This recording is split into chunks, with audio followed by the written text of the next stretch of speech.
Prijedorskim đacima 12 godina u posjetu dolaze učenici sa Kosova i Metohije.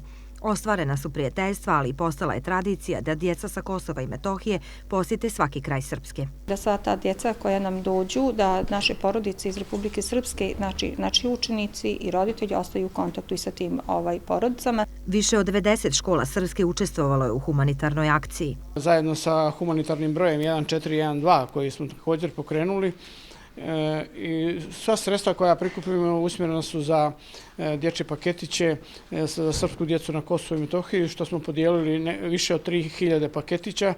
U to smo i paketiće podijelili i u Glini i u Pakracu za srpsku djecu u Hrvatskoj. U posljednjoj akciji učestvovalo je 14 škola Prijedorske regije. Grad Prijedor je uvijek bio dobar domaćin učenicima i nastavnicima sa Kosova. Naše škole su rado prihvatale učešće u ovoj humanitarnoj akciji, ne samo u prijemu učenika, nego su se uključivali i u prikupljanje pomoći za učenike sa Kosova i Metohije. Dio prikupljenih sredstava biće preusmjeren u opremanje dnevnog centra Podržime 9. januar u Kosovskoj Mitrovici, koji je namijenjen djeci i omladini sa poteškoćama u razvoju.